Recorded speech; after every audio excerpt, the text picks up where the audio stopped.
നമസ്കാരം എല്ലാ പ്രിയപ്പെട്ട പ്രേക്ഷകർക്കും പുതിയൊരു ദിവസത്തിലേക്ക് പുതിയൊരു പ്രഭാതത്തിലേക്ക് സ്വാഗതം. ഞായറാഴ്ചയാണ്, അവധി ദിവസമാണ്. പക്ഷേ വാർത്തകൾക്ക് അങ്ങനെ അവധിയില്ലാത്തതുകൊണ്ട് തന്നെ സജീവമായ ഒരു വാർത്താ ദിനം തന്നെ നമുക്ക് പ്രതീക്ഷിക്കാം. വാർത്തകളിലേക്ക് വരുമ്പോൾ ഏറ്റവും ആദ്യത്തെ വാർത്ത വരുന്നത് അല്പം ആശങ്കപ്പെടുത്തുന്നതാണ്. പാലക്കാട്ട് നിന്ന് നിപ്പ ഭീതി ഒഴിഞ്ഞു എന്നൊരു സമാധാനത്തിലൊക്കെ ഇരിക്കുമ്പോഴാണ് ഇന്നിപ്പോൾ പാലക്കാട്ട് വീണ്ടും കുമരമ്പത്തൂർ സ്വദേശിയായ പെരിന്തൽമണ്ണയിൽ ചികിത്സയിലിരിക്കെ മരിച്ച ആൾക്ക് നിപ്പ സ്ഥിരീകരിച്ചു എന്ന വാർത്ത വരുന്നത്. അത് പാലക്കാട്, മലപ്പുറം ജില്ലകളിൽ വീണ്ടും വലിയ ജാഗ്രത ആവശ്യപ്പെടുന്നുണ്ട്. വീണ്ടും വലിയ ജാഗ്രതയിലേക്ക് തന്നെ പോവുകയാണ്. നമുക്ക് വിശദമായി ആ വാർത്തകളിലേക്കൊക്കെ വരാം. ആദ്യം പ്രാദേശിക വാർത്തകളിലേക്കും വിശേഷങ്ങളിലേക്കും പോവുകയാണ്. നാട്ടിലെന്തുണ്ട്?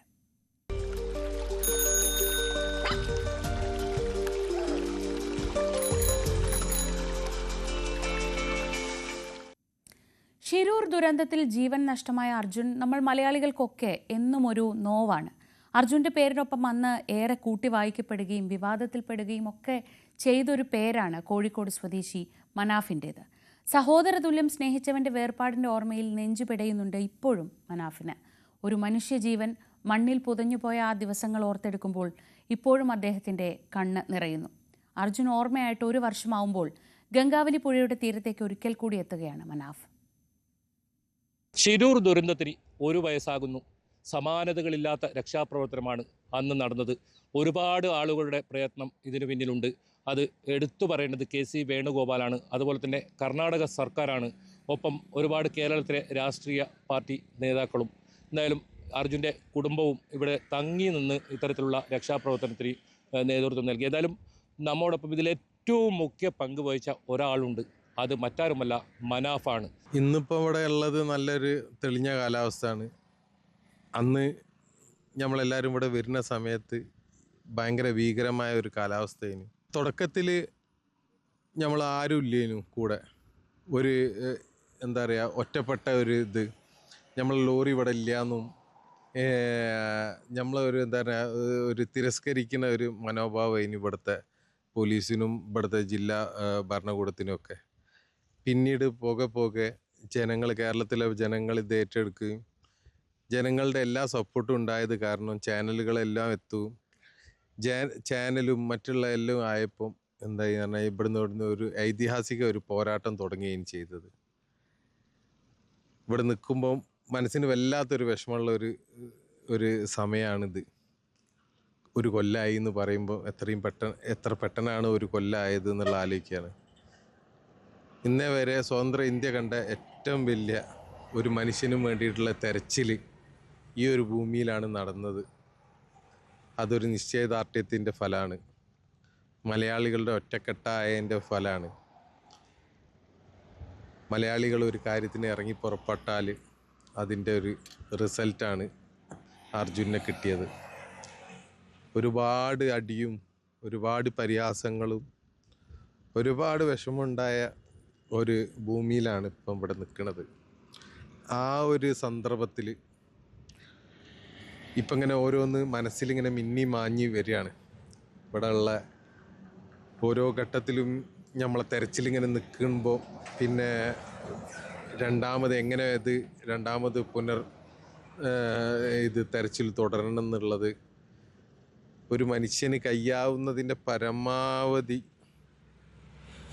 പ്രയാസങ്ങൾ അനുഭവിച്ചിട്ടാണ് ഈ ദൗത്യം കംപ്ലീറ്റ് ചെയ്തത്. ഇതിൻ്റെ പിന്നിൽ ഒരുപാട് ആളുകൾ, ഒരാളെ പേര് പറയുന്നതിനെക്കാട്ടും ഒരുപാട് ആളുകൾ, പ്രത്യേകിച്ച് മലയാളി ചാനലുകൾ, മനുഷ്യർ, രാഷ്ട്രീയക്കാർ, ഉദ്യോഗസ്ഥർ, ഒരുപാട് ആളുകളുടെ സഹായം ഉണ്ടായിട്ടുണ്ട് ഈ ഒരു ദൗത്യം കംപ്ലീറ്റ് ചെയ്യാൻ. ഇന്ത്യയിൽ ഇത്രമാത്രം ഫെസിലിറ്റികൾ ഉപയോഗിച്ച് തെരച്ചിൽ നടത്തിയത് ഇത് മാത്രമാണ്. ഇന്ത്യയിൽ നമ്മൾ മനുഷ്യരെല്ലാവരും കേൾക്കണ എല്ലാ തരത്തിലുള്ള ഉപകരണങ്ങൾ കൊണ്ടുവന്ന് തെരച്ചിൽ നടത്തി. ഒരു സമയത്ത് മിലിറ്ററി, നേവി, NDRF, SDRF ഇനിയൊന്നുമില്ല, ഇന്ത്യയിൽ അവൈലബിൾ ആയിട്ടുള്ള എല്ലാ സംവിധാനവും ഉപയോഗിച്ച് തെരഞ്ഞിട്ടും കിട്ടാതെ 72 ദിവസം അതിനുശേഷം നമുക്ക് ഇവനെ കിട്ടുക. ഭയങ്കര മനസ്സിന് എന്താ പറഞ്ഞു കഴിഞ്ഞാൽ ഒരു സമാധാനം ഉണ്ടായ ഈ 72 ദിവസങ്ങൾ എൻ്റെ ജീവിതത്തിൽ മറക്കാൻ പറ്റാത്ത നരകയാതനയിനും ഇവിടുത്തെ കാലാവസ്ഥ, പുറത്തുള്ള കുത്തുവാക്കുകൾ പലതും അനുഭവിച്ചിട്ടാണ് ഈ 72 ദിവസം കടന്നു പോയത്. ഈ ഒരു സംഭവം കഴിഞ്ഞ് നാട്ടിലെത്തി ഒരുപാട് പ്രയാസങ്ങൾ അതിന് ശേഷം അനുഭവിക്കേണ്ടി വന്നു. തീർച്ചയായിട്ടും ഈ ദിവസം വരെ ഞാനൊരു സമാധാനം എന്താണെന്നുള്ള അറിഞ്ഞിട്ടില്ല. എന്നിരുന്നാലും ഒരു വിഷയത്തിൽ എന്തായാലും സമാധാനമുണ്ട്. നമ്മൾ ചോദിച്ച ഒരു ചോദ്യത്തിന്, കേരളം മലയാളികൾ മൊത്തത്തിൽ ചോദിച്ച ഒരു ചോദ്യത്തിൻ്റെ ഉത്തരം നമുക്ക് കണ്ടെത്താൻ കഴിഞ്ഞു.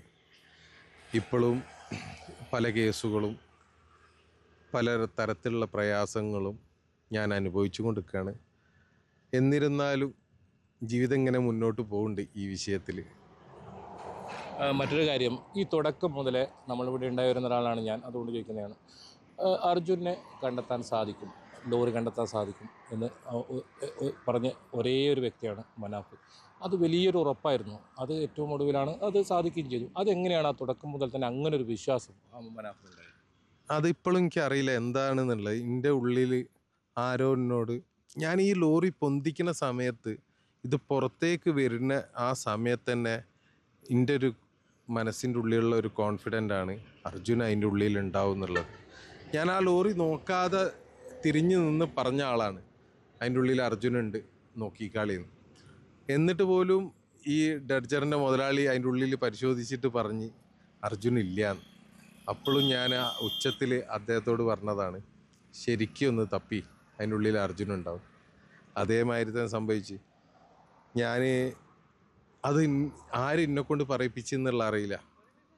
ആ സമയങ്ങളിൽ എന്നെ ഉറങ്ങാതെ വേട്ടയാടിയ ഒരു സ്വപ്നം ഇനി അത് ഒരു വിശ്വാസമാണ് അതിൻ്റെ ഉള്ളിൽ ഉണ്ട് എന്നുള്ളത്. അതുപോലെ തന്നെ ഞാൻ ന്യൂസ് 18നോടും പറയാനുള്ളത്, ആദ്യം മുതലേ ഒറ്റക്കെട്ടായിട്ട് നിങ്ങൾ നിന്നതിനോണ്ട്. അതുമാത്രമല്ല, നമ്മളെല്ലാവരും പറഞ്ഞതിൻ്റെ ഒരു കാര്യം, ന്യൂസ് 18 അടക്കമുള്ള ആളുകൾ പറഞ്ഞാണ് ജഗന്നാഥൻ്റെ കടൻ്റെ പിന്നിൽ പരിശോധിക്കണം എന്നുള്ളത്. അവസാനം അവിടുന്ന് തന്നെ കിട്ടി.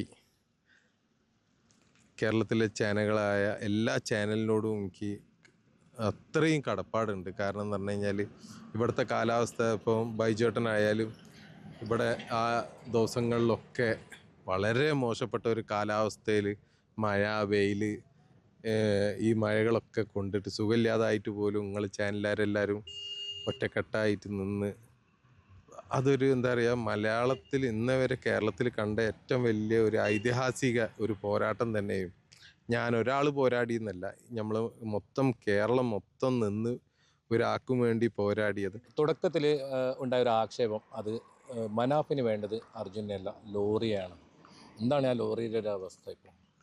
ലോറി ഞാൻ അന്നേ പറഞ്ഞതാണ്, ആ ലോറി പൊന്തിച്ച പാടന്നെ ആ ലോറി അവിടെ തന്നെ ഇട്ടാളാണ്. നമുക്ക് ആ ലോറി ആകെ ഉള്ളത് ഒരു 48 ലക്ഷം റുപ്യൻ്റെ ലോറിയാണ്. ആ ലോറിനെക്കാട്ടും എത്രയോ വില മതിക്കുന്നതാണ് അതിലെ ജീവനക്കാരൻ.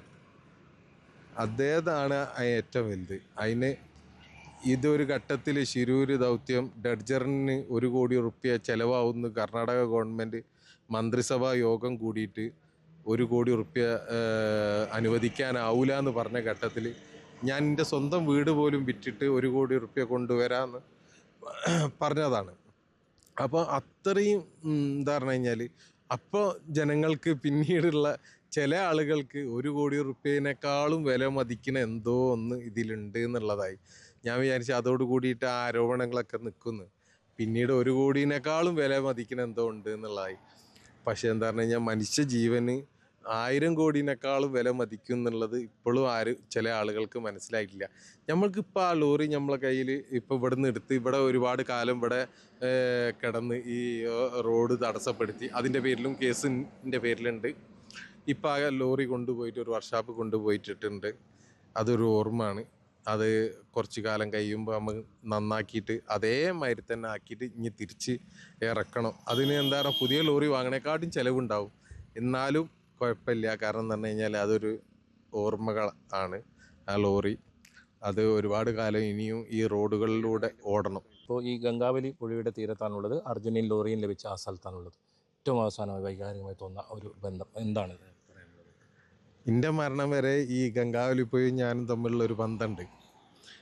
ശിരൂരിൽ ഞാൻ നിന്ന ദിവസങ്ങളിലൊക്കെ വൈകുന്നേരം ഗംഗാവലിപ്പുഴയോട് പറയലുണ്ട്, ഞാൻ ഒരു ശത്രുവായിട്ട് കണ്ടതേനു ഗംഗാവലിപ്പുഴയോട്. ഗംഗാവലിപ്പുഴയിൽ എപ്പോഴും ഞാൻ പറയും, ഇന്ന് ഗംഗാവലിപ്പുഴ ജയിച്ച്, കാരണം ഇന്ന് അർജുനെ കിട്ടിയില്ല, പക്ഷെ ഞാൻ നാളെ വീണ്ടും വരും.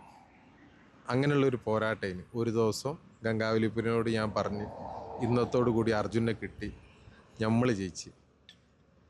ഇതൊരു വല്ലാത്തൊരു എന്താ പറയുക, ഹൃദയഭേദകമായ ഒരു മൂമെൻ്റാണ്. ഈ ഇതിലുള്ള ഒരു കല്ല് പോലും ഞാൻ ചവിട്ടാത്തത് ഉണ്ടാവില്ല.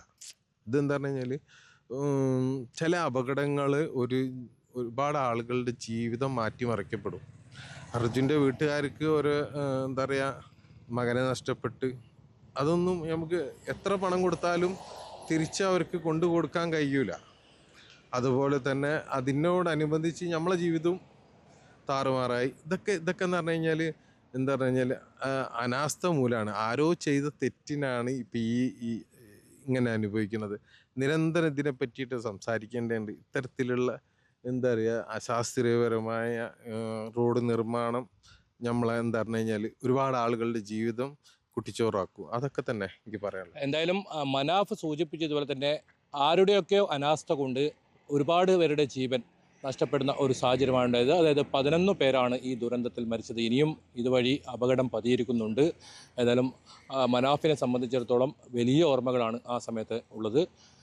ശിരൂർ ഗംഗാവലി പുഴയിൽ നിന്നും KV ബൈജു, ന്യൂസ് 18.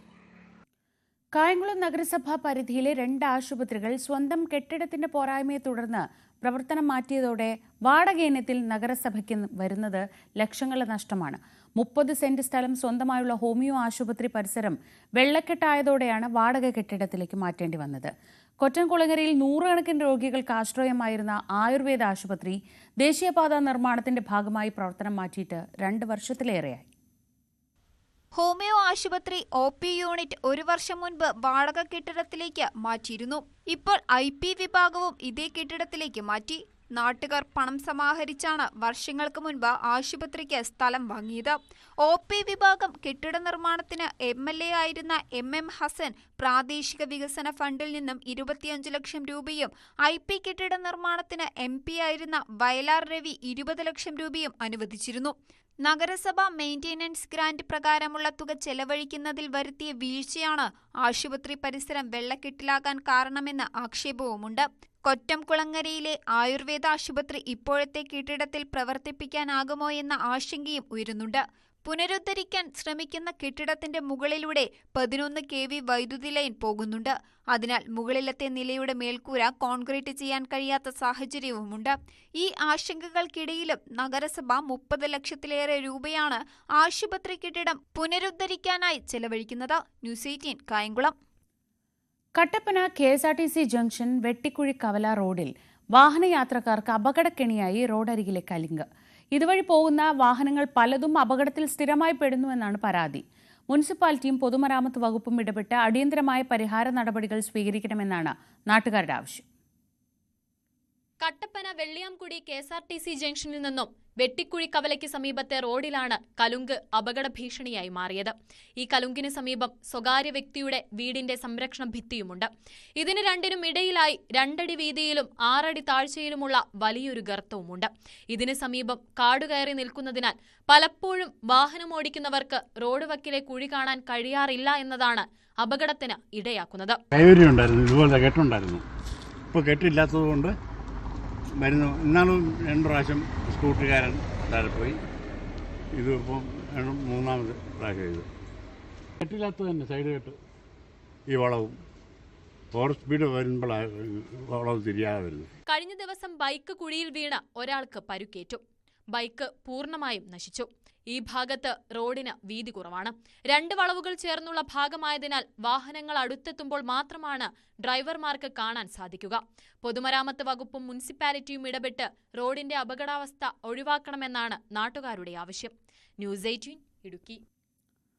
പാലക്കാട് വാടാനാംകുറിശ്ശിയിലെ മേൽപ്പാല നിർമ്മാണ പ്രവൃത്തി 4 വർഷം പിന്നിട്ടിട്ടും ഇഴഞ്ഞു നീങ്ങുന്നതിൽ വലയുകയാണ് ജനം. 10 ദിവസത്തേക്ക് പൂർണ്ണമായും ഗതാഗതം നിരോധിച്ചുകൊണ്ടാണ് ഇപ്പോൾ പ്രവർത്തികൾ നടക്കുന്നത്. വാഹന ഗതാഗതം നിലച്ചതോടെ വിദ്യാർത്ഥികൾ ഉൾപ്പെടെയുള്ള യാത്രക്കാർ ദുരിതത്തിലാണ്. ഏറെക്കാലത്തെ പ്രതിഷേധങ്ങൾക്കൊടുവിലാണ് നിർമ്മാണ പ്രവൃത്തി ഒടുവിൽ ആരംഭിച്ചത്. 1 വർഷം കൊണ്ട് പൂർത്തിയാകുമെന്ന് പറഞ്ഞ് നിർമ്മാണം ആരംഭിച്ച പാലക്കാട് വാടാനംകുറിശി റെയിൽവേ മേൽപ്പാല നിർമ്മാണം 4 വർഷം കഴിഞ്ഞിട്ടും പാതി വഴിയിലാണ്. ഇതോടെ പ്രദേശത്തെ റോഡുകൾ തകരുകയും ദൈനംദിനം രൂക്ഷമായ ഗതാഗതക്കുരുക്ക് അനുഭവപ്പെടുകയുമാണ്. കൂടാതെ വാഹന അപകടങ്ങളും നിത്യസംഭവം. പല ബസ്സുകളുടെ ബാക്ക് പൊളിഞ്ഞിട്ടാണ് കിടക്കുന്നത്. ഈ കുഴികളിൽ ഇങ്ങനെ ഇറങ്ങി കയറുമ്പോൾ അടി തട്ടിയിട്ട് സ്കൂൾ കുട്ടികളെ കയറ്റണം. ഒരു സ്റ്റോപ്പിൽ വരെ നിർത്താതെ പോകാൻ പറ്റില്ല. ഇതൊക്കെ കയറ്റിയിട്ട് സമയത്ത് ഇത് എത്തിക്കാൻ പറ്റാത്തൊരവസ്ഥയാണ് ഇപ്പോൾ.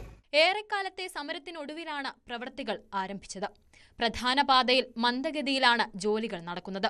2 കിലോമീറ്റർ സഞ്ചരിക്കേണ്ടവർ 20-ലധികം കിലോമീറ്റർ സഞ്ചരിക്കേണ്ട അവസ്ഥയാണിപ്പോൾ. ഈ സാഹചര്യത്തിലാണ് കാൽനട യാത്രക്കാരെയും ചെറുവാഹനങ്ങളെയും കടത്തിവിടണമെന്ന ആവശ്യവുമായി കോൺഗ്രസ് ഓങ്ങല്ലൂർ മണ്ഡലം കമ്മിറ്റി രംഗത്തെത്തിയത്.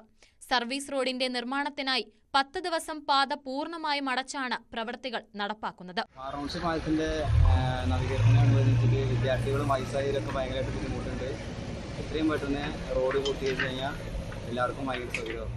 നിലവിൽ നിർമ്മാണം നടക്കുന്ന ഭാഗത്തിന് അപ്പുറവും ഇപ്പുറവും ആളെ ഇറക്കിയാണ് ബസ്സുകൾ സർവീസ് നടത്തുന്നത്. മഴയുള്ള സമയത്ത് ജനങ്ങൾക്കിത് വലിയ പ്രയാസമാണ് സൃഷ്ടിക്കുന്നത്. ഇപ്പോൾ നല്ല വെയിലുള്ള സമയങ്ങളിലൊന്നും ഇവരൊരു പണിയെടുക്കില്ല. ഇപ്പോൾ 2 ദിവസം അവധി കിട്ടി. ആ 2 ദിവസം അവധിയിലൂടെ ഒരു പണി നടന്നിട്ടില്ല. ഇപ്പോൾ ജനങ്ങൾ മൊത്തം അടങ്ങറായി. രാവിലെ കുട്ടികൾക്ക് സ്കൂൾ പോകാൻ പറ്റിയിട്ടില്ല. പല കുട്ടികളും ഇന്ന് നടന്നു പോകുന്നത് ഞങ്ങൾ എത്ര രണ്ടാമത്തെ ചാലി വരുമ്പോൾ വഴിയിൽ കണ്ടതാണ്. അതൊക്കെയാണ് ഇവിടുത്തെ അവസ്ഥ. കിഫ്ബി വഴി 34 കോടി രൂപ ചിലവഴിച്ചാണ് വാടാനംകുറിശി റെയിൽവേ മേൽപ്പാലം നിർമ്മിക്കുന്നത്. ന്യൂസ് 18 പട്ടാമ്പി. ദേശീയപാത വികസനത്തിന്റെ ഭാഗമായി മലപ്പുറം വളാഞ്ചേരി വട്ടപ്പാറ സർവീസ് റോഡ് അടയ്ക്കാനുള്ള തീരുമാനത്തിൽ ഉറച്ച അധികൃതർ. നിലവിൽ സർവീസ് റോഡിന് അനുമതിയിൽ നിന്നും വാഹനങ്ങൾ വർദ്ധിക്കാൻ സാധ്യതയുള്ളതിനാലാണ് റോഡിന് അനുമതി നൽകാത്തത്. മലപ്പുറം വളാഞ്ചേരി നഗരത്തിലേക്ക് പ്രവേശിക്കാൻ വട്ടപ്പാറയിൽ സർവീസ് റോഡ് വേണമെന്ന ആവശ്യം ശക്തമാവുകയാണ്. എന്നാൽ വട്ടപ്പാറ സർവീസ് റോഡ് അടയ്ക്കാനാണ് അധികൃതരുടെ തീരുമാനം. സർവീസ് റോഡ് പ്രാവർത്തികമായാൽ വാഹനാപകടങ്ങൾ വർദ്ധിക്കുമെന്ന സാധ്യത കണക്കിലെടുത്താണ് തീരുമാനമുള്ളത്. വട്ടപ്പാറയിൽ നിന്നും താഴേക്കിറങ്ങുന്ന സമയം വാഹനങ്ങൾക്ക് വേഗത കൂടാൻ ഇടയാകുമെന്നും ഇത് വലിയ അപകടങ്ങൾക്ക് വഴിയൊരുക്കുമെന്നുമാണ് നിഗമനം. ദേശീയപാത അധികൃതർക്ക് നാട്ടുകാർ റോഡുമായി ബന്ധപ്പെട്ട് പെറ്റീഷൻ നൽകിയിരുന്നു. കൂടാതെ ജില്ലാ കളക്ടർക്കും പരാതി നൽകിയിരുന്നു. എന്നാൽ കൂരിയാട്ടെ അപകടത്തിന് ശേഷം നിർമ്മാണ കമ്പനി പല ഭാഗങ്ങളിലും റോഡിന്റെ പണികൾ സൂക്ഷ്മമായാണ് ചെയ്തു വരുന്നത്. മണ്ണിന്റെ ഗതിയിലെ വ്യത്യാസമാണ് സർവീസ് റോഡ് ബന്ധിപ്പിക്കാൻ കഴിയാത്തതെന്ന് സ്ഥലം സന്ദർശിച്ച പ്രൊജക്ട് ഡയറക്ടർ വ്യക്തമാക്കി കഴിഞ്ഞു. സാങ്കേതിക പ്രശ്നങ്ങൾ അനവധിയുള്ളതുകൊണ്ടാണ് സർവീസ് റോഡ് നിർത്തലാക്കാൻ കാരണമെന്നുമാണ് പ്രൊജക്ട് നൽകുന്ന വിവരം. എന്നാൽ സമരം ശക്തമാക്കാൻ ഒരുങ്ങിയിരിക്കുകയാണ് നാട്ടുകാർ. ഇപ്പോൾ ഈ ഓണിയൽ പാലത്തു നിന്നുള്ള ആക്സസ് നിന്നും ആ ഒരു റോഡിലൂടെ മാത്രമാണ്. വളാഞ്ചേരി സംബന്ധിച്ചിടത്തോളം ഈ കോഴിക്കോട് റോഡിന് ഉപരിയായിട്ട് പെരിന്തൽമണ്ണ റോഡ് അതുപോലെ പട്ടാമ്പി റോഡ് എന്നുള്ള ലേക്ക് വളാഞ്ചേരിയിലൂടെ ഇറങ്ങേണ്ട ഒരു ആക്സസ് കൂടിയാണ് ഈ സർവീസ് റോഡ് എന്നുള്ളത്. അതുകൊണ്ട് അത് പ്രാവർത്തികമാക്കുന്നതിന് വേണ്ടിയിട്ടുള്ള സമര സന്നാഹവുമായിട്ട് ഈ ആക്ഷൻ സമിതി മുന്നോട്ട് പോകും. ഹൈവേ അധികൃതരുമായും നിർമ്മാണ കമ്പനിയുമായും ചർച്ചകൾ നടത്തി പുതിയ ഡിസൈൻ തയ്യാറാക്കുന്ന സാധ്യതകൾ മുന്നിൽ നിൽക്കുമ്പോഴും കൂരിയാട് ദുരന്തം ആവർത്തിക്കാതിരിക്കാൻ നിർമ്മാണം അതീവ ശ്രദ്ധയോടെ തീരുമാനമെടുത്ത് പൂർത്തീകരിക്കാനാണ് അധികൃതരുടെ നിലപാട്. ന്യൂസ് 18 തിരൂർ. തൃത്താലയിലെ വിവിധ മേഖലകളിൽ തെരുവുനായ ശല്യം രൂക്ഷമാകുന്നു. വഴിയാത്രക്കാർക്കും ഇരുചക്ര വാഹനങ്ങളിൽ സഞ്ചരിക്കുന്നവർക്കും ഭീഷണിയാവുന്ന തരത്തിലാണ് തെരുവുനായ്ക്കളുടെ വർധന. തൃത്താലയുടെ വിവിധ പ്രദേശങ്ങളിലാണ് തെരുവ് നായ്ക്കളുടെ ശല്യം രൂക്ഷമായി വരുന്നത്. പടിഞ്ഞാറങ്ങാടിയിൽ നിന്നും ഗോഖലെ സ്കൂളിലേക്ക് പോകുന്ന റോഡിലെ സ്ഥിരം കാഴ്ചയാണ് ഇത്. സ്കൂൾ വിദ്യാർത്ഥികൾ ഉൾപ്പെടെയുള്ളവർ ഭയന്നാണ് യാത്ര ചെയ്യുന്നത്.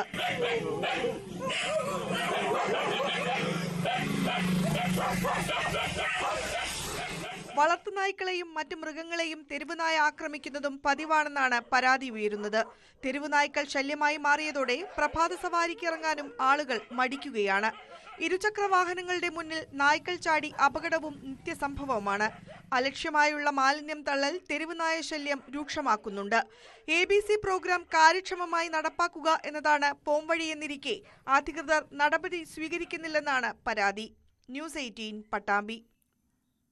ചക്കക്കാലമായതോടെ ഇടുക്കി ചിന്നക്കനാലിലെ കൃഷിയിടങ്ങൾ കീഴടക്കുകയാണിപ്പോൾ ചക്കക്കൊമ്പൻ. പ്ലാവ് കുലുക്കി ചക്ക പറിക്കുന്നതിനൊപ്പം കാർഷിക വിളകളും വ്യാപകമായി നശിപ്പിക്കുന്നുണ്ട്. ചക്കക്കൊമ്പനെ കൂടാതെ മറ്റാനകളും ജനവാസ മേഖലയിൽ പതിവായി ഇറങ്ങുകയാണിപ്പോൾ.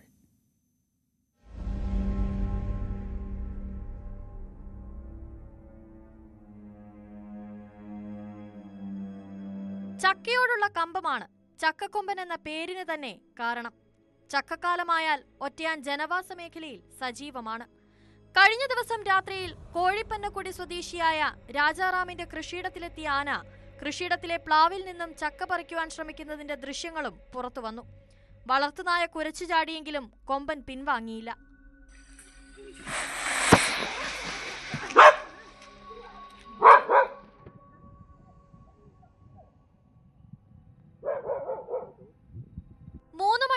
പ്രദേശത്ത് തമ്പടിച്ച കാട്ടാന പിന്നീട് ഇവിടെ നിന്നും അടുത്ത കൃഷിയിടത്തിലേക്ക് നീങ്ങി. പ്ലാവ് കുലുക്കിയും കുത്തിമറിച്ചും ചക്ക ഭക്ഷിക്കുക മാത്രമല്ല, ഏലവും വാഴയും അടക്കമുള്ള കൃഷിവിളകളും വ്യാപകമായി നശിപ്പിക്കുകയാണ്.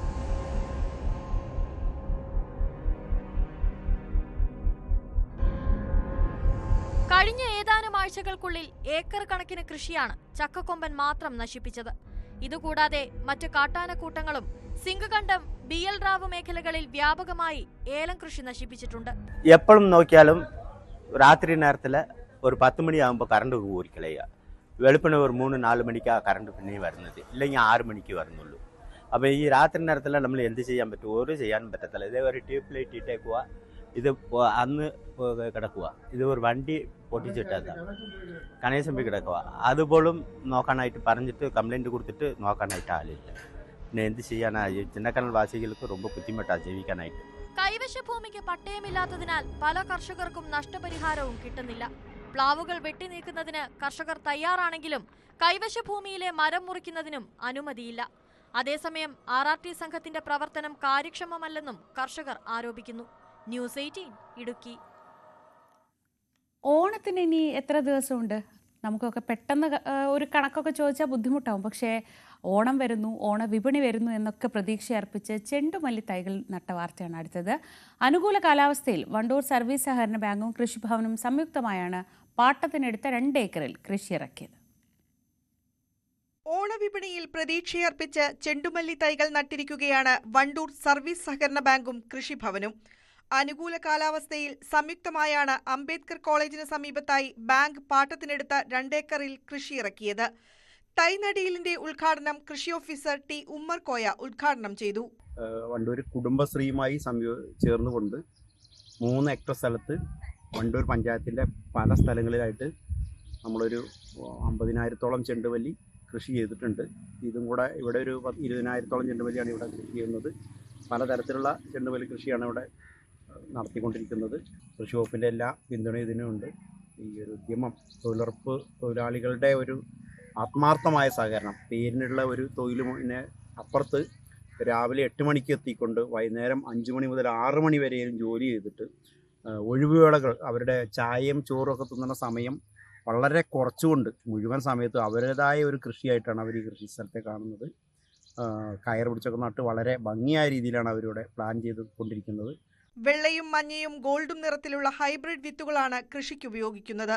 അത്തത്തിന് 4 ദിവസം മുമ്പ് വിളവെടുപ്പ് നടത്താനാണ് ഉദ്ദേശിക്കുന്നത്. 2 ലക്ഷത്തോളം ചെലവിലാണ് പൂകൃഷി. ന്യൂസ് 18 തിരൂർ. ഇന്നത്തെ മറ്റ് പ്രധാനപ്പെട്ട വാർത്തകളിലേക്ക് മടങ്ങിയെത്താം ഇടവേളയ്ക്ക് ശേഷം.